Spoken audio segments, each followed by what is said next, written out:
Okay. So, Kirsty, welcome to Italy and welcome to the Pisa Book Festival. There is a strong ecological message in your work. What would you like to say about that? I think that's a really interesting point. A few people have raised that. It wasn't my initial plan when I was writing the book to write a polemic or to write something very political. But I'm very happy for people to interpret the book however they choose. I found it really interesting. Sometimes people read the book as being about gender, sometimes they read it as being about race. Sometimes they read it as being about money, so about the 99% versus the 1%. Particularly in the UK at the moment, that's how it's read. And then sometimes people read it as a book about climate change. So I would welcome all of those interpretations.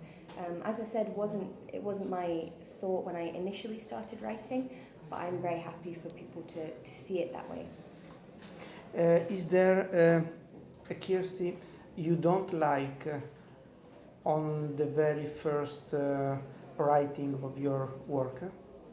There's something you disappoint in yourself when writing in the very first stage? In my first draft? Yeah, very first. Yeah, first draft's so tough. My writing process is very modest. I try and write 100 words a day. That's 100, not 1,000, which is tiny. It's one paragraph. 100 words? Every single day, which is a very, very small amount, but it helps me to keep going. I would love to be able to write 2,000 words a day, but it just doesn't happen. So I try and keep my goals really modest, just because that's the only way I can get anything done. I think for my first draft, I generally hate everything about the book. I think when you're writing a book, you're convincing yourself to fall in love with it, and that takes time. You don't necessarily love it at first. It's kind of this slightly gawky child that you've created, and you want everybody to love it, but you need to love it yourself first. So yeah, generally I hate everything, but then by the time I've finished it, I have made myself love it. Who invented that strong title, The Gracekeepers? That's Wonderful a funny story. title. It's a funny story. Many years ago, about 10 years ago, I was writing something and I made a typo. I mistyped the word graveyard as graceyard, and I just liked it. I thought, I like that phrase, and I didn't know what to do with it. I didn't have a story to go with it or anything. I wrote it in my little notebook and squirreled it away, and then many years later I came across it again and I thought, that's interesting, I can do something with that. And I'd had this idea for this flooded world where graveyards were marked with these birds in cages, and the word graceyard seemed to fit that really nicely. So that's where it came from. It just came from a typo many years ago. You live in Scotland, don't you? Mm-hmm. There is a very strong component of nature in your writing. Is this something coming from inside, or you are just part of the nature you live in? Yeah, good question. I love the landscape of Scotland. I live in a very urban area. I live in Glasgow. It's a working city. It's very industrial. It's beautiful, but it's a working city. It's not picturesque like Pisa is. But I love the landscape of Scotland is such that if you drive half an hour outside Glasgow, you're next to the sea, or you're at the bottom of a huge hill. There's all this wildlife, beautiful plants and scenery and everything. And I love it so much. I go up to the Highlands of Scotland a lot, and it's a very beautiful landscape up there. Very, very bleak, a very tough landscape, but incredibly beautiful as well. I wouldn't say Scotland is a soft, kind country in terms of its landscape. It's a serious country when it comes to the countryside, I would say. But I love that about it. I think that's what fascinates me, and I love the sea.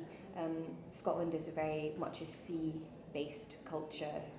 Every place is so near to the sea, and that is really inspiring to me. The fact that the sea, it's not necessarily your friend, it just is. And whether it does terrible things and drowns your loved ones, or whether you get to stand in the shallows and have it gently wash your feet, it's not about what the sea wants, it just is. So I'm very inspired by Scotland. I love it very much. Last question. You are very skilled in giving great messages in short stories. Is there something you took from Carver or something great short story writers?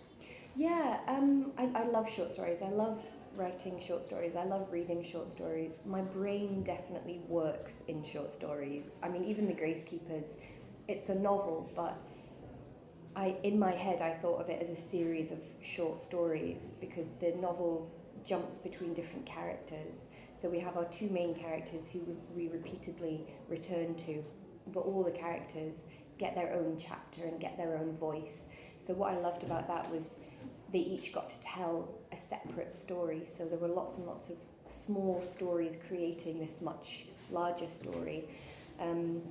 So I love a lot of really fantastic story writers. Angela Carter was a really big influence on me. I read The Bloody Chamber when I was at a very impressionable age of about 20, and that really stuck with me. I also love a lot of Scottish short story writers like Ali Smith and A.L. Kennedy. They're very inspiring to me. The way that they convey human emotions in very human, vulnerable situations is very inspiring to me. But I love to read new writers as well, and I find short stories is where a lot of writers go to experiment, which is very interesting to me. Okay. As a Scottish, do you believe that the Loch Ness Monster exists anymore? Yes, Yeah, definitely. Sure. Okay. Could be anything in there.